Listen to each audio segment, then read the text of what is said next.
Good morning, Shabbat Shalom sa ating lahat mga kapatid. Ngayon po ay nandito tayo sa Cebu sa ating House of Worship. Karating natin dito nung dumating tayo dito nung Wednesday. So hindi tayo nakapag-update na nandito tayo dyan sa ating Facebook Live o sa ating Facebook account dahil ano po tayo, nagpahinga po tayo, no? Dahil galing po tayo sa event na ating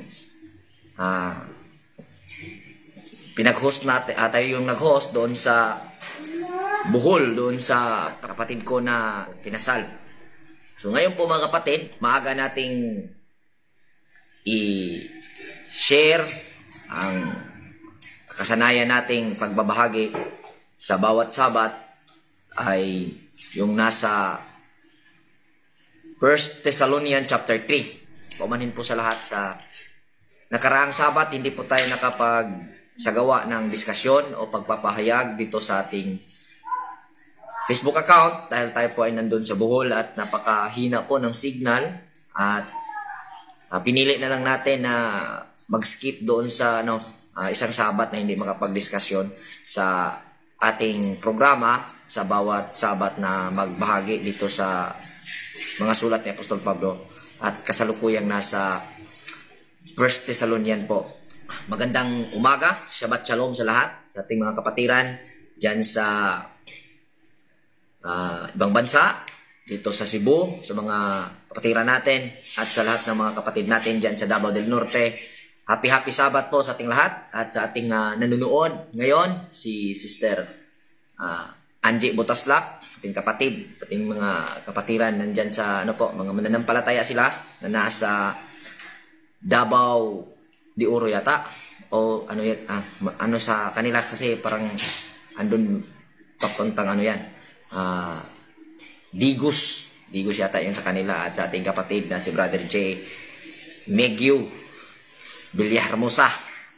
Magandang umaga sa iyo, brother. At sa nakaraang diskusyon natin sa Thessalonica ay napag-aralan po natin na ang mga paglilingkod na nangyari, in-encourage ni Apostol Pablo yung mga mananampalataya na magpapatuloy. At dito sa chapter 3 ay pag-uusapan natin ngayon at ating pagsaluhan ang maiksing chapter na ito, ating pong himayin na makapagbahagi tayo dyan sa ating mga manunood salita ng Panginoon. So, ang sabi po dito sa verse 1 ng chapter 3 ng 1 Thessalonica, sabi dito, nang hindi na kami makatiis, minabuti naming magpaiwan sa Atinas at suguin sa inyo si Timoteo ng ating kapatid at kamanggagawa sa Diyos sa pangangaral ng magandang balita tungkol kay Kristo. Isinugo namin siya upang patatagin kayo at palakasin ang inyong loob alang-alang sa inyong pananampalataya, upang hindi manghina ang sinuman sa inyo dahil sa mga pag-uusig. Alam ninyo, ang mga pag-uusig ay bahagi ng kalooban ng Diyos para sa atin. Ipinagpauna na namin sa inyo noong naririyan pa kami na tayo'y uusigin. At gayon nga ang nangyayari. Tulad ng alam ninyo, kaya nga nang hindi na ako makatiis ay nagpadala ako riyan ng sugo upang alamin ang kalagayan ngayon ng inyong pananampalataya sa Panginoon. Nag-aalala ako na baka nalinlang na kayo ng diablo kung magkagayoy mawawalan ng kabuluhan ang aming pagpapagal. Okay, so itong portion na ito, sinabi ni Apostol Pablo sa kanyang sulat doon sa mga mananampalataya sa Thessalonica na hindi na niya matiis. So ito sabi niya, hindi na kami makatiis. So kung ating i-analyze ang kwento dito sa nakasulat ay may mga balita na natanggap si Apostol Pablo sa kasulukuyang nangyari or sa kanilang kapanahunan yung kasulukuyang nangyari doon sa Thessalonica na congregation. So, ang sabi niya, hindi na sila makatiis, kaya ipinadala nila si Tito. So, ang ating pag-iisipan kung ano nga ang posible na naganap doon sa kongregasyon. So, ayon sa ating mga nakikitang mga pagsalaysay ni Apostol Pablo, gaya ng mga taon na nating napag-aralang mga libro na sa Corinto, sa Pilipo, sa Colosas, Galacia, ay talagang ginapang ng mga katunggali ni Apostol Pablo sa kanyang panahon ang mga mananampalataya roon, at posibleng siniraan ang pananampalataya na ibinahagi ni Apostol Pablo tungkol kay Kristo o tungkol sa Panginoon. Kaya ang sulat na ito sa Tesalonica ay nagpapahiwatig na ito ay ginawa ni Apostol Pablo upang tugunan ang paninira o yung pumasok na pananampalataya na posibleng marami ang malinlang at madala doon sa pananampalataya na iniwan na ni Apostol Pablo, kung saan ito ay posibleng nagmumula sa pananampalataya ng mga Judaism, or sabihin na natin Pariseo, yung sektang na nandun sa pananampalataya yun o sa relihiyong yun, nakahati sa dalawang sektang malalaki. Ito yung ito yung Pariseo at Sadusyo. So,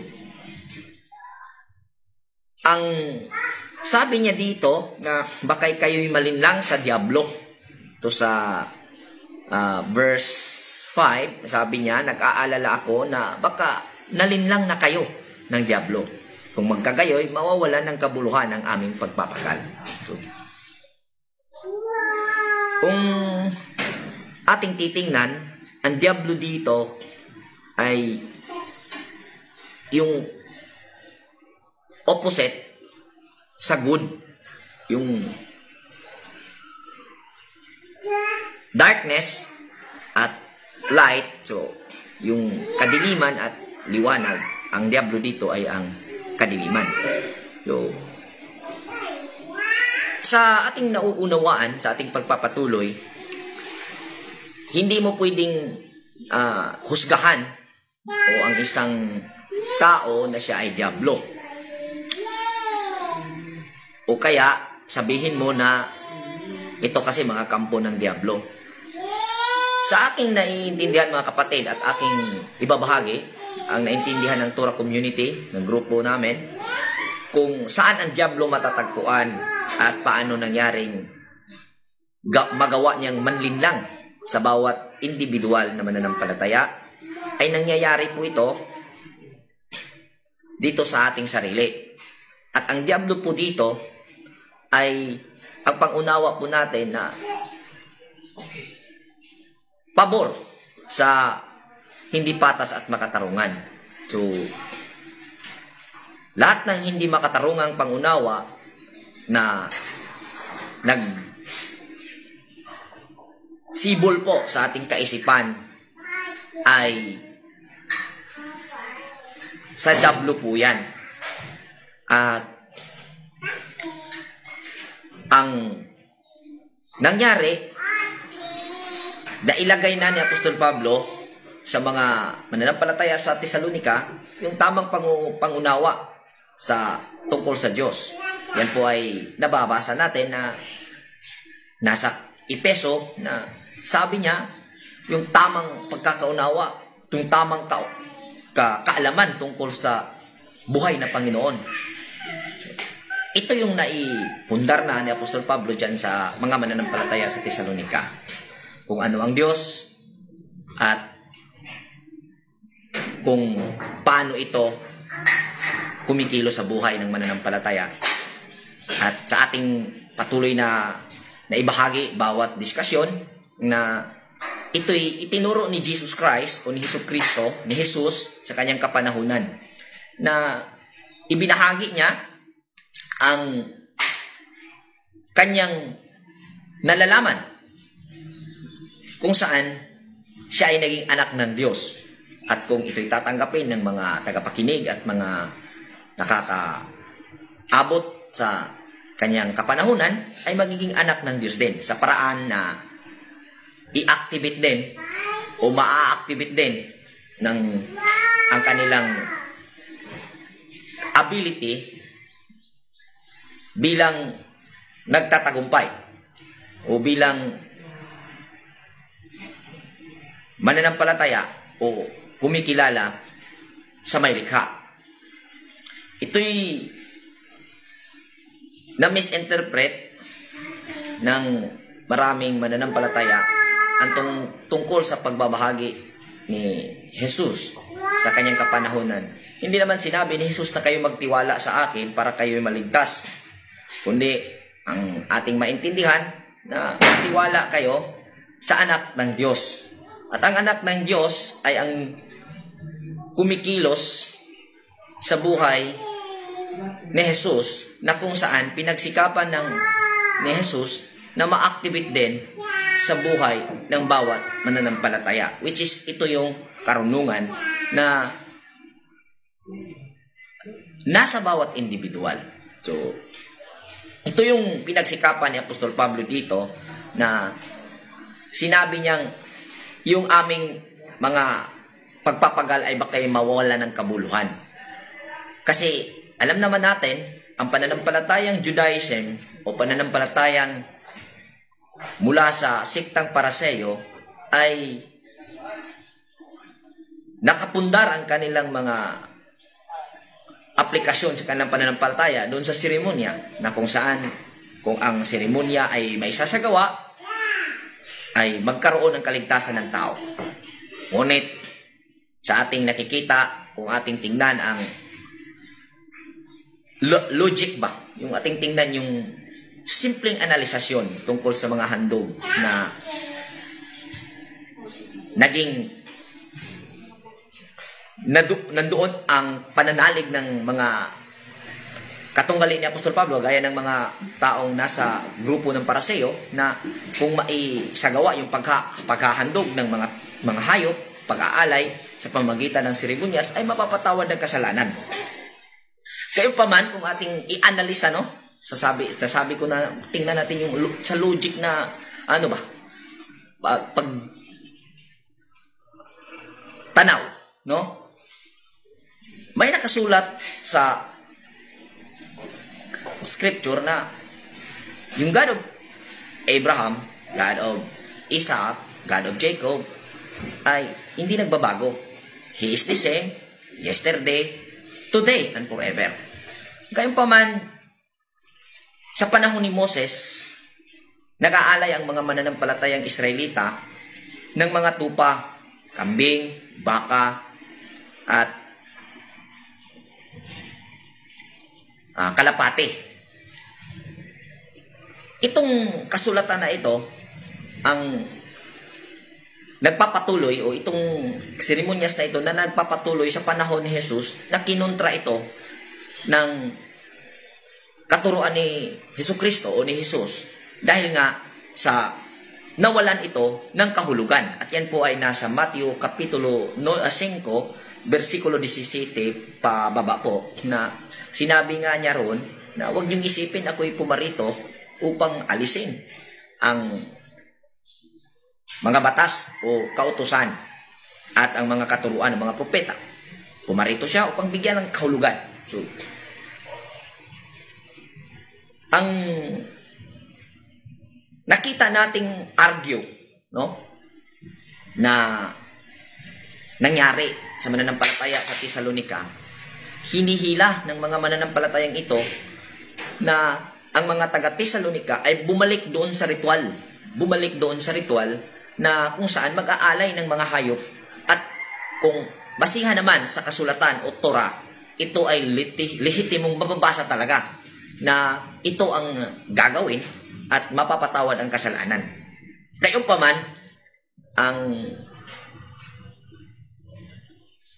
God of Israel is the same yesterday, today, and forever. So, parang pag ganun po na paglalatag sa pagpapaliwanag, ay talagang madadala ka na babalik ka sa pag-aalay ng mga nasabing hayop para mapatawad ng kasalanan, kung ano pa man ang mga motibo na nakasulat dyan na magkaroon ng sangkatuparan kung babalik doon sa alay.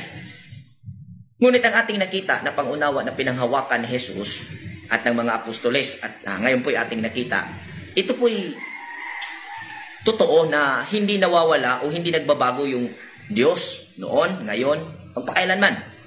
So, paano natin ilapat yung pangunawa na yun ang gagamitin na hindi nagbabago yung Diyos noon, ngayon, magpakailanman? Ganito kasi po yung simpleng logic na sa tingin po ba natin yung mga inialay na mga tupa, sinunog na mga hayop tuwing isinasagawa ang seremonya, habang ito ay nasusunog, yung Panginoon ay kapag nalanghap ito, ang samyo nito ay mangyari na patatawarin yung kasalanan? Ganun po ba yung analysis natin habang ating titingnan kung paano kumilos yung Diyos sa panahon ni Moses? Siyempre, hindi naman po ganun ka babaw yung Diyos dahil siya ay makapangyarihan at nakakaalam sa puso ng tao. So, ang ating nakitang pangunawa, mga kapatid, ang inialay noon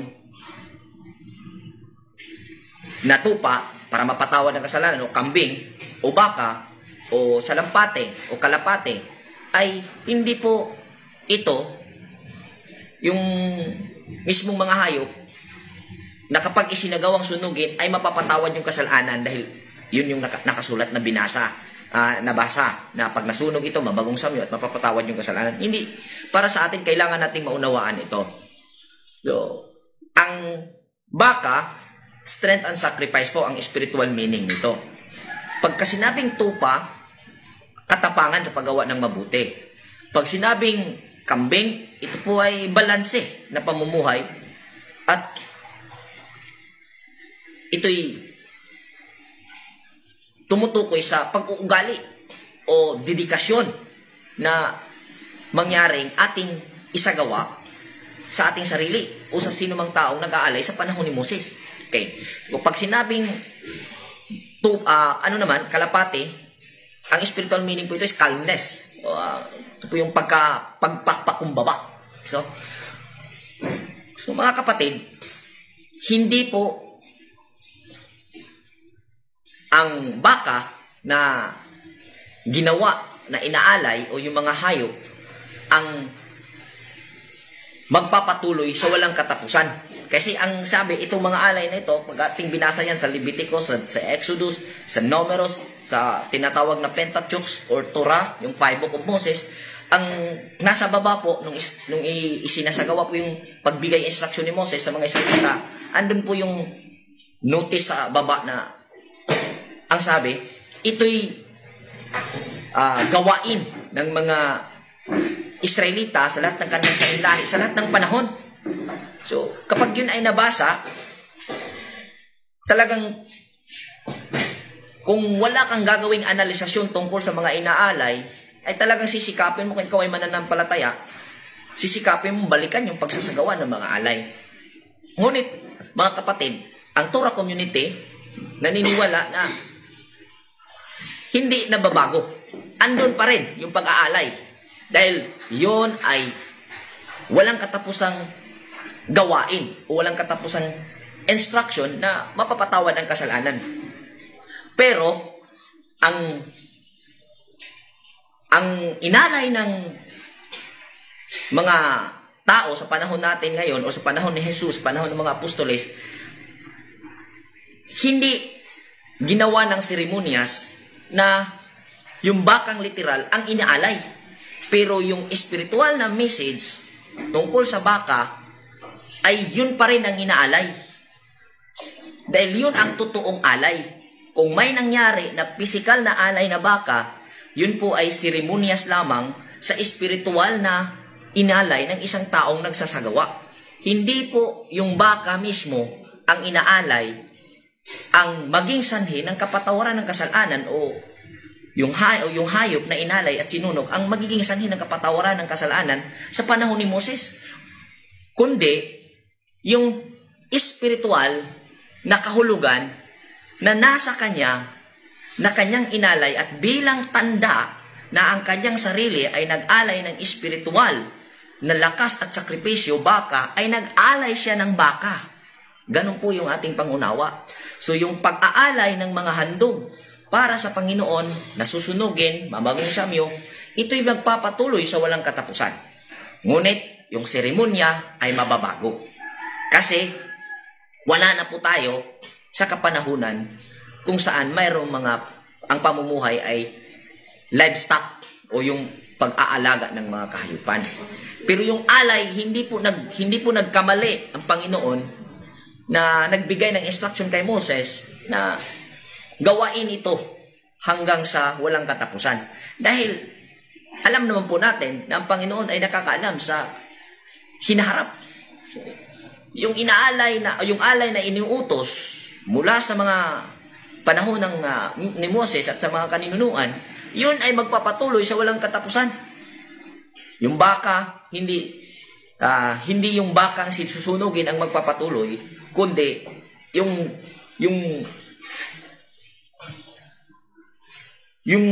spiritual na meaning ng baka kung saan nasa sa atin. Yun ang iaalay, mga kapatid. At ito'y mabangong samyo sa Panginoon. Pag sinabing susunugin, ito ay ipupurify ng isang taong mag-aalay ang kanyang inaalay na ugali ng pagkakaroon ng sakripisyo at lakas bilang pinuno. Kasi pagka pinuno, ang iaalay ay baka.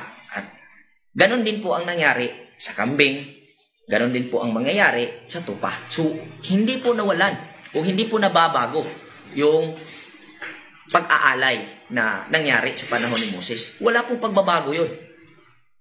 Kasi ganito po yan, mga kapatid, ang hindi naunawaan ng marami. Ang kautusan, batas, at ang mga tuntunin.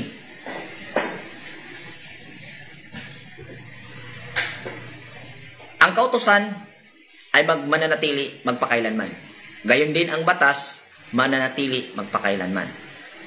Ngunit ang tuntunin na nasa loob ng batas ay magpabago-bago po ito base sa sitwasyon na kung saan nandun tayo. Ganito po yung bibigay kong example.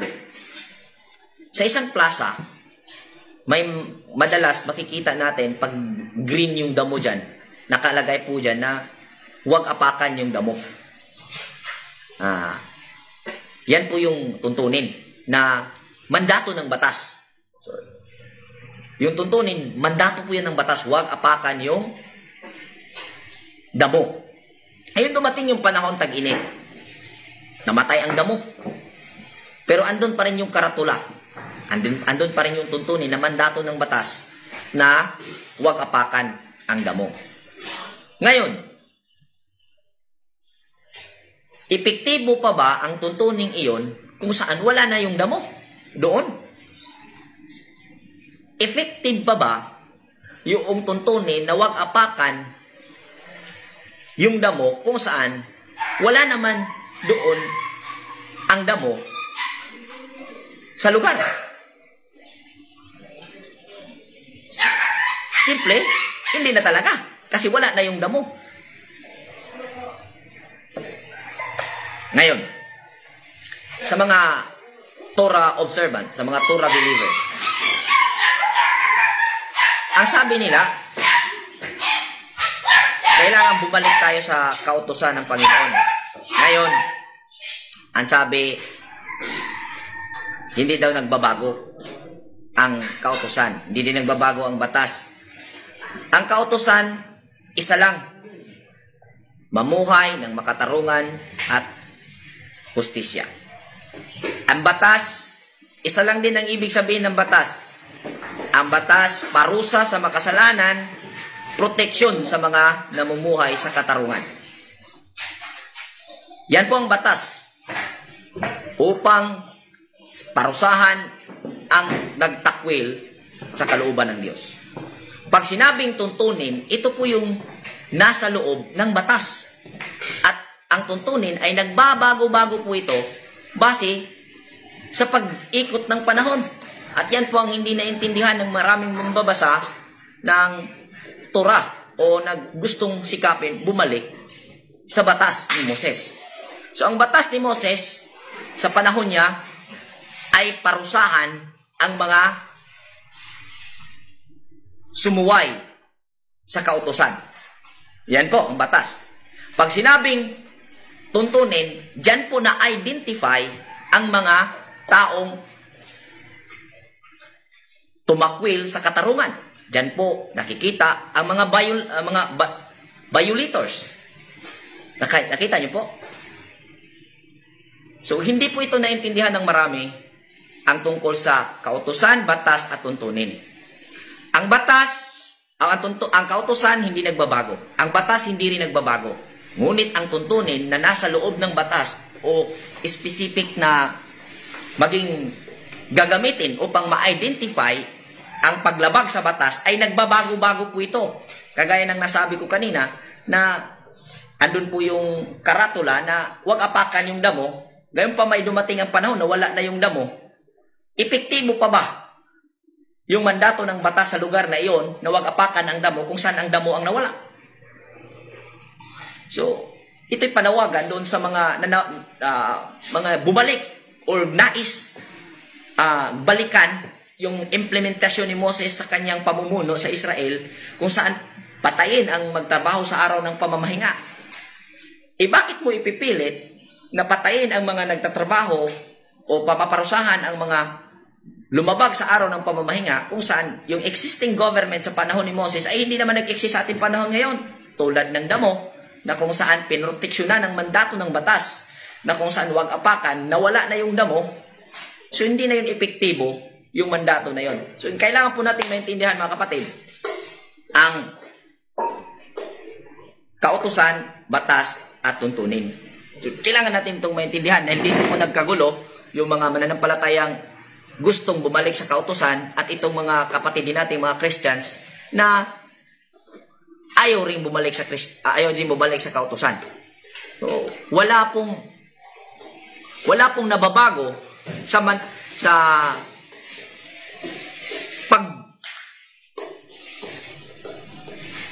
patnubay ng Diyos sa panahon ni Moses hanggang ngayon. Kunin lang po natin ang espiritual na kahulugan ng mga handog. At ito yung pinaniniwalaan kong nakita ko na naging problema sa panahon ni Pablo dito sa Tesalonica. Dahil kung ating basihan litra por litra yung katarungan dahil nabasa sa Torah ay mahihila talaga yung tao na bumalik doon sa mga pag-aalay na literal. So sa atin po ngayon, hindi po natin inalis gaya ng sinabi ni Jesucristo o ni Jesus diyan sa Mateo Kapitulo 5 versikulo 17. Hindi po natin inisip na alisin ang mga kautusan ng batas at ng mga katuntunin ng mga propeta. Ito'y inunawa po natin, mga kapatid. At panawagan ko sa mga mananampalataya na nagtakwil sa kautusan, dahil ng mga born again, ang takwil sa alay, hindi po yan nawawala. Yung kahulugan po, ang patuloy nating ialay. At nang maalis po yung argumento, yung pagtatalo tungkol sa wala na yung lumang tipan at nandito na po tayo sa bagong tipan, intindihin po natin ang espiritual na kahulugan. Dahil kung ating titingnan, God is the same, yesterday, today, and forever. Hindi po siya nababago. Amin po ba? So, nawa ito ay maiintindihan ng ating mga tagapakinig dito sa ating programa. So, patuloy po natin basahin dito sa versikulo 6. Ang sabi ni Apostol Pablo sa kanyang sulat, ngayon ay nakakabalik na rito si Timoteo at maganda ang balita niya tungkol sa inyong pananampalataya at pag-ibig. Ibinalita rin niya sa amin na lagi ninyo kaming naaalala at malaki ang pananabik na makita kami. Gaya ng pananabik naming makita kayo, mga kapatid. Dahil sa inyong pananampalataya kay Kristo, ay naaaliw kami sa gitna ng aming pagkabalisa at mga hirap. Nabuhayan kami ng loob dahil sa inyong pananatiling matatag sa pananampalataya. Paano kaya namin mapapasalamatan ng sapat ang Diyos dahil sa kagalakang natamo namin dahil sa inyo? So, kung ating nakikita nung na karating kay Apostol Pablo sa team ni Apostol Pablo ng mga mananampalataya, no? Mga tagapagbahagi nung yung report ni Timoteo ayon sa salaysay ay talagang lubos ang kagalakan ni Apostol Pablo. Dahil ang feelings kasi ng isang mananampalataya, kung nakita niya ang isang kongregasyon na kung saan nabahagian niya ng aral, o ang isang tao na bahagian niya ng aral at nagamit ito at naintindihan ito at nai-apply sa kanyang buhay at siya'y naging masigla sa paggawa ng kalooban ng Diyos, ay lubos na kagalakan po ang mararamdaman. So, ang epekto kasi, ganito kasi yan mga kapatid, kung sa sitwasyon ng pagbabahagi, tulad ng mga ngaral ni Apostol Pablo, kaya ang iyong lingkod ko, kapag ang ating ibinahagi ay nakita natin na ito'y isinasabuhay ng isang tao na iyong binahagian o iyong tinuruan, baga, ay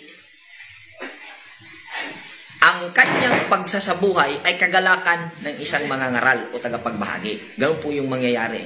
Kung nagalak ka sa itinuturo dahil nakita mong tama, pag naisabuhay mo ito, ganun mo po mapapasalamatan ang Diyos sa pamamagitan ng kagalakan na matatamo ng isang tagapagturo. Kasi, kung ating titingnan, kung susunod ka sa kalooban ng Diyos, hindi po napunan ang pagka-Diyos niya. At kung hindi ka susunod, hindi rin maiibsan yung pagka-Diyos niya. So, ang kaligayahan na mangyayari, kapag tinanggap mo ito, tagapakinig ka, makakamtan mo ang kaligayahan. Dulot ng salita ng Diyos na ibinahagi ng isang mangangaral. Kapag isinasabuhay mo ito, ang epekto niyan, maging kagalakan doon sa mananampalataya. At alam po natin, ayon sa proverbio, na ang magalak na puso ay layo sa karamdaman. At pagka masayahing puso, marami po ang nagagawa ng pagkamasayahin. Amin po ba? Marami pong na-overcome na marami pong nangyayari o nakakamit ang taong isang masayahin. So, ganun lang po kasimple ang kapangyarihan ng Diyos na kumikilos sa sangkatauhan na nagtangkilik sa salita ng Diyos. Kasi built-in na sa atin ang pagpapala na ilayo sa atin dahil hindi natin naisa buhay ang pagiging matagumpay. Okay? So, dito sa verse 11, loobin nawa ng ating Diyos Ama ang ating Panginoong Hesus ang makapunta kami diyan sa inyo. Naway pasaganain at umapawin ng Panginoon ang inyong pag-ibig sa isa't isa sa lahat ng tao, tulad ng pag-ibig namin sa inyo. So focus tayo mga kapatid dito sa sinabing lahat ng tao. Pag-ibig sa lahat ng tao. So may mga pananampalataya na nagtangi sa kanilang sarili na hindi tayo makipag-join dan, hindi tayo at maliit ang tingin nila sa mga hindi membro sa kanilang pananampalataya. Ngunit ang Apostol Pablo nagbigay instruction sa mga Tesalonika na mahalin ang lahat ng tao. So, hindi tama na isipin mo na itong mga taong ito walang kaligtasan to. Itong mga taong ito, parang tingin mo sa sarili mo, ay nabili mo na ang Diyos sa ganung sitwasyon na pagkakaunawa na nakamtan mo. So sa atin mga kapatid, sinikap natin na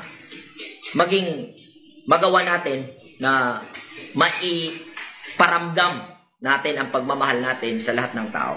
Yan po ang ating pinagsisikapan sa tulong ng karunungan o sa tulong ng banal na espiritu na magawa natin ng may katarungan para sa justisya ang ating pakikitungo. Dawin natin iparamdam ang ating pagmamahal sa lahat ng tao na ating makakasalamuha sa buhay. Okay? So, palakisin niya ang inyong loob upang kayo'y mananatiling banal at walang kapintasan sa harap ng ating Diyos, Ama, at hanggang sa muling pagdating ng ating Panginoong Hesus kasama ng kanyang mga hinirang. Okay, ito yung pinaka-huling verse, itong verse 13. At pagtuunan natin ng pansin itong manatiling banal at walang kapintasan. So, ang banal na salita, itong word na banal sa Hebreo po, ito ay kadash. At pagdating sa English, tinranslate po ito holy. At kapag sinabing holy, naka-indicate po dito yung pangunawa na hindi nagkakamali. Amin po ba? Pag sinabing holy, ang taong ito ay banal, ang umiiral na pangunawa sa isipan ng tao, kapag narinig ng ang taong ito ay banal, kaagad na lumutang sa isipan ng tao na hindi ito nagkakamali. Ngunit, gusto ko pong koreksyonan ang pangunawang ito base po sa biblical na kasaysayan. Ngayon pa man, sina Abraham, si David, si Solomon at ang mga propeta, ito yung mga taong banal. Partikular tayo kay David, no? Si David ay banal na tao. Ngunit, nagkakasala po siya. At kinonfirm sa sulat ni Apostol Pablo sa Roma 3:23, mga kapatid, ang sabi niya po ron, ang lahat ng tao ay nagkasala at the fall short sa glory of God. Nakabsan sa himaya, kung sa Bisaya pa. Sa kabsan sa himaya sa Diyos. Gayon pa man, ang tumbok ni Apostol Pablo, ang lahat ng tao ay nagkasala. So, wala naman sigurong kukontra na si Abraham, Isaac, Jacob at ang mga propeta sa kasaysayan ng Biblia, lahat ng ito ay mga tao. Amin po ba? Siguro naman po, include sila o kasama sila sa sinabi ni Apostol Pablo na lahat ng tao ay nagkasala. Ngunit, kinilala po sa kasaysayan ng kasulatan na ang ating mga ninuno at ang ating mga propeta ay mga banal. Amin po ba? So, mga banal sila. Kaya, alisin ninyo sa inyong isipan na kapag sinabing banal ang isang tao, huwag niyo pong isipin na hindi siya nagkakamali. Ha? Nung sinabi dyan sa Leviticus, I am holy, sinabi ng Panginoon na siya'y banal, kaya't kung kayo'y magpakabanal din, mamuhay ng banal. Tingnan po natin na mali po yung pagkakaintindi na yung banal ay hindi nagkakasala. Ganito po yung pangunawa na aking ibabahagi. Kapag sinabing banal, namuhay yan sa kalooban ng Diyos. Namuhay ng makadiyos. At kapag tingnan natin yung opposite nun, kapag hindi ka namuhay ng makadiyos, ay namuhay ka ng makadiablo or makasalanan.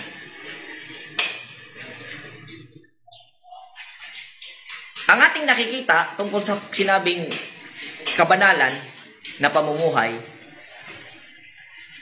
ay ang naganap po dito sa isang tao sa buhay pag sinabing namuhay ng may kabanalan. Every time na naalaman niya na siya nagkamali, handa siyang itama. At panindigan na gawin ang kabutihan at talikuran ang kasamaan. Kung sa Hebreo ito ay teshuvah.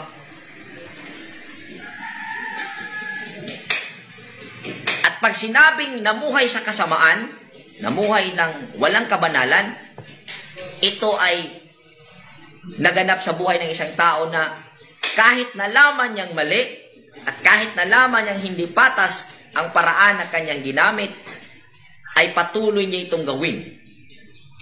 Ito ang namumuhay na walang kabanalan. At ang namuhay ng may kabanalan ay nagkakamali siya. Ang taong namuhay ng banal o ang taong banal, may pamumuhay na banal, ay handa na gawing tama ang naalaman niyang mali na pamamaraan na kanyang nagawa. So, kung ating nakikita, yung payo ni Apostol Pablo dito, na sinabi niya na upang kayo'y manatiling banal at walang kapintasan. Ibig sabihin, pag sinabing manatiling banal, andun yung tapang sa paggawa ng mabuti at pagtalikod sa kasalanan na alaman noong oras na kanyang nakita ang kanyang pagkakamali. Yan po ang kabanalan. At nawa ay alisin na po natin ang pangunawa na pag sinabing holy, perfect, hindi nagkakamali. Wala pong nag-exist na ganong tao sa mundo. Ang nagtunay na nag-exist po ay ang kabanalan. Ang kabanalan ay nagkakamali, ngunit handang gamitin, handang baguhin at talikuran ang nagawang pagkakamali at manindigan sa paggawa ng tama. Yan po ang kabanalan, mga kapatid. At nawa ay yan ang magiging mangyari sa atin at yan po ang aking maipapayo at yan po ang aking magiging mensahe sa araw na ito, sa Sabat. Nawa ay magiging ma-apply natin at natin ito sa buhay, ang pamumuhay na may kabanalan upang tunay na makita na ang Diyos ang kumikilo sa bawat isa sa buhay natin. Magandang araw sa ating lahat at sa lahat nating mga tagapanood. Happy Sabat. Shalom Aleichem.